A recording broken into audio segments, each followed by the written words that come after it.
दोस्तों, यह कहानी एक संत और चोर की है। एक संत की संगत के कारण चोर का जीवन कैसे बदल गया। जो चोर दिन रात चोरी करता था, संत को दिए गए एक वचन के कारण उस चोर ने चोरी करना छोड़ दिया। उसकी यह बुरी आदत हमेशा हमेशा के लिए छूट गई। वह कौन सा वचन था जो संत ने उस चोर से लिया था?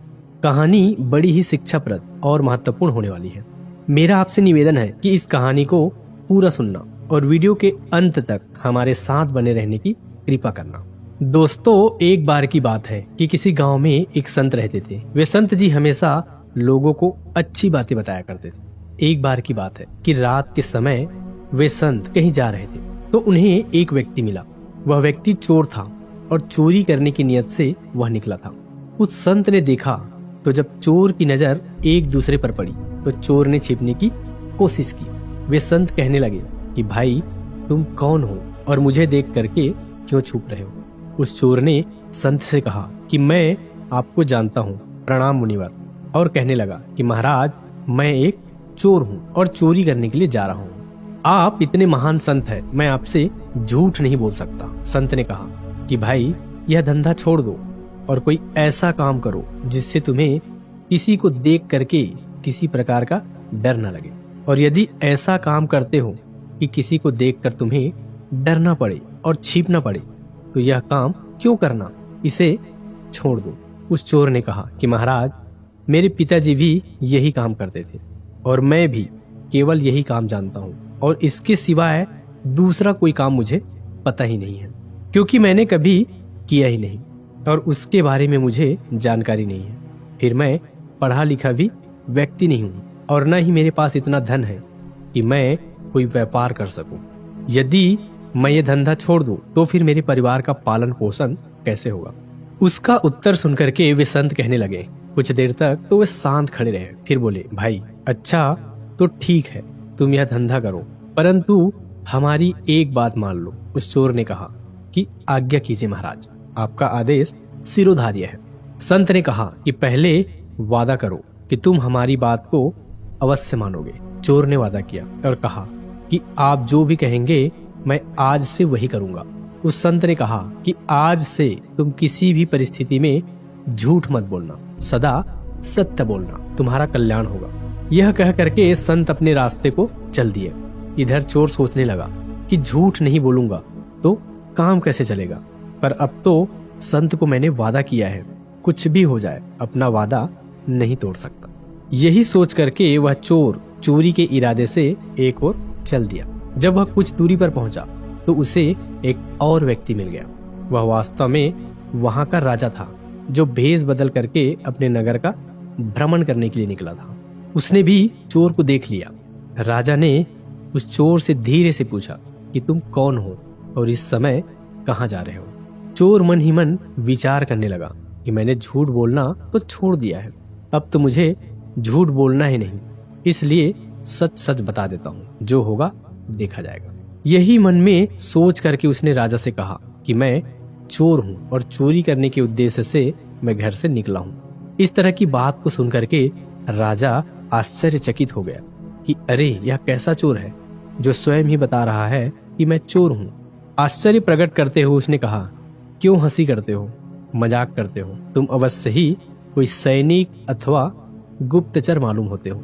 उस चोर ने कहा, नहीं नहीं, मैं मजाक नहीं कर रहा हूँ, मैं तो बिल्कुल सत्य कह रहा हूँ, मैं चोर ही हूँ और चोरी करना ही मेरा धंधा है।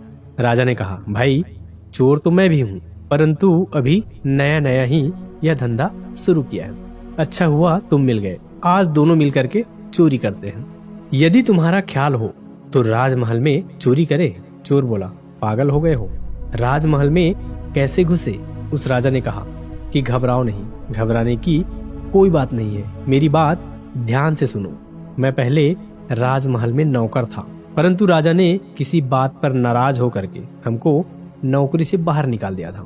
क्योंकि राजा ने मुझे निकाला था, इसलिए दूसरा कोई मुझे नौकरी देने को तैयार नहीं हुआ, इसलिए मैंने यह धंधा अपनाया है।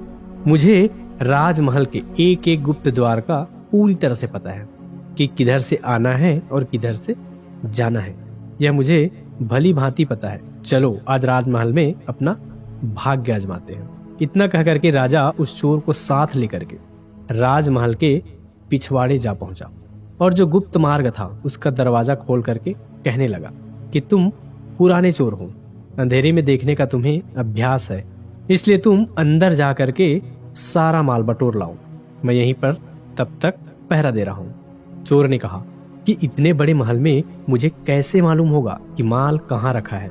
राजा ने उसे खजाने का पूरा पता बता दिया और वहां तक किस तरह से पहुंचना था वह सारी युक्ति उस चोर को समझा दी।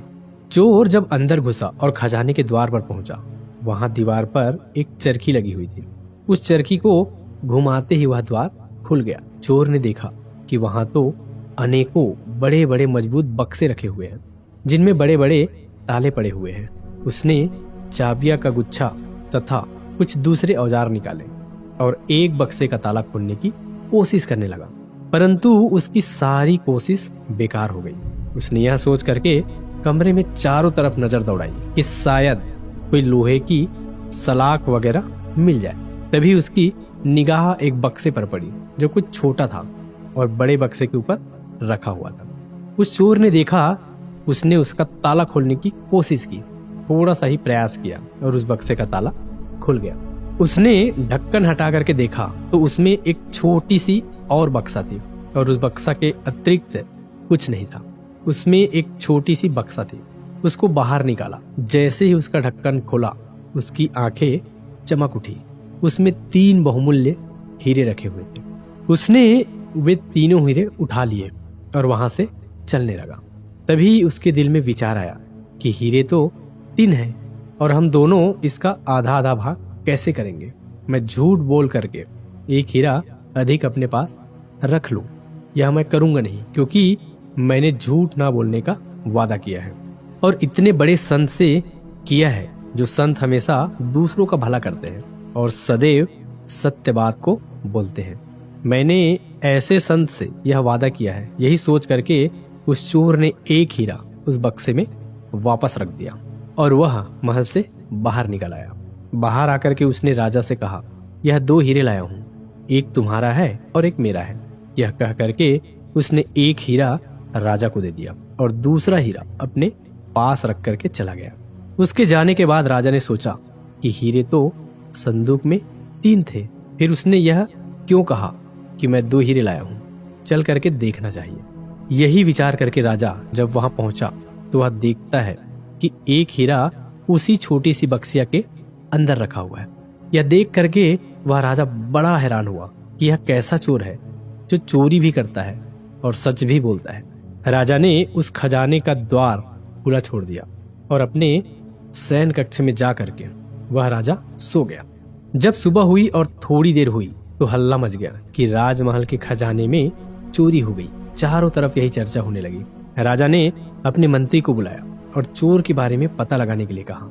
खजाने का द्वार खुला हुआ मिला है, अवश्य ही ये किसी भेदी का काम है और अति शीघ्र इसकी जांच करो और उस चोर का पता लगाओ कि वह कहाँ रहता है और उसने चोरी क्यों की। मंत्री ने कहा कि जो आज्ञा महाराज। यह कहकर खजाने वाले कमरे में पहुंचा। सब बक्से ज्यों के त्यों रखे हुए, केवल एक छोटी बक्से का एक ढक्कन खुला हुआ था। उसने उसमें एक छोटी सी बक्सिया रखी हुई थी। उसको निकाल करके देखा तो उसमें एक हीरा भी रखा हुआ था। मंत्री को पता था कि इस जो बक्सिया है इसमें 3 बहुमूल्य हीरे थे। वह सोचने लगा कि ऐसा मालूम पड़ता है किसी चोर ने जल्दी में एक हीरा यहीं छोड़ दिया है और क्यों न यह हीरा मैं रख लूं। चोरी तो हुई ही है। चोर जब पकड़ा जाएगा तो वह लाख कहता रहे कि मैंने 2 हीरे चुराए हैं, उसकी कौन मानेगा। यही सोच करके उस मंत्री ने वह हीरा अपनी जेब में डाल लिया और फिर राजा को आकर के सूचना दी कि सारे बक्से ठीक ठाक रखे हैं, केवल एक जो बक्सा था जो छोटा था वही खोला गया है और उसमें 3 हीरे रखे हुए थे। वह तीनों हीरे चोर लेकर के चला गया। मंत्री की बात को सुन करके राजा मन ही मन मुस्कुराने लगा। उसने मंत्री को शीघ्र ही चोर की तलाश करने का आदेश दे दिया।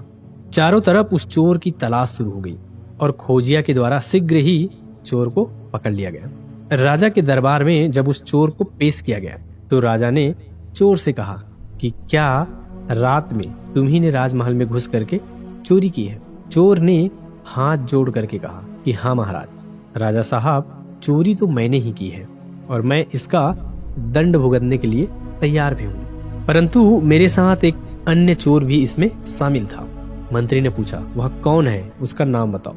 चोर ने उत्तर दिया कि मैं उसका नाम नहीं जानता और ना ही यह जानता हूँ कि वह कहाँ रहता है। मैंने रात में पहली बार उसको देखा था और उसी समय पहली बार उससे मेरी मुलाकात हुई थी और उसी ने मुझे उस गुप्त द्वार के बारे में भी बताया था और खजाने तक जो रास्ता पहुंचता है वहां तक सारा रास्ता उसने मुझे बताया था। चोर की बात को सुन के मंत्री कहने लगा कि वाह, कैसी कहानी बनाई है तुमने। उसका नाम पता बहुत जल्दी से बता दो, वरना तुम्हारी खाल खींच दी जाएगी और तुम्हें सूली पर लटका दिया जाएगा। चोर कहने लगा कि आप जो चाहे मेरे साथ करें, परंतु मैं जो भी कहता हूँ वह सच कहता हूँ। मुझे उस व्यक्ति का नाम तो नहीं पता है। मैं रात की सारी घटना आप लोगों को कहता हूँ। यह कहकर उसने रात की जो भी घटना घटी थी, जैसी भी घटी थी, वह सारी घटना मुझे बता दिया और वह हीरा जो उसके पास था निकाल करके राजा के सामने रख दिया। यह बात सुनकर मंत्री क्रोध से भड़क उठा। मंत्री, तुम चोर हो, तुम्हारी बातों पर विश्वास नहीं किया जा सकता।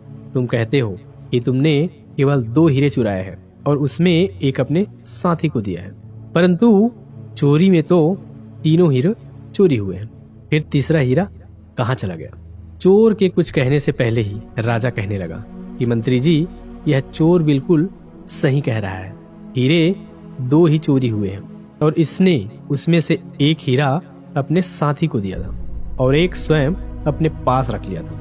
इसका यह सबूत है कि रात को इसका साथी मैं ही था। मैं रात में जब भेष बदल करके अपने नगर में भ्रमण कर रहा था, तभी मेरी इस चोर से मुलाकात हुई थी और जो हीरा इसने मुझे दिया था वह यह रहा। इतना कहते ही राजा ने अपने हाथ में वह हीरा दिखाते हुए सबके सामने रख दिया।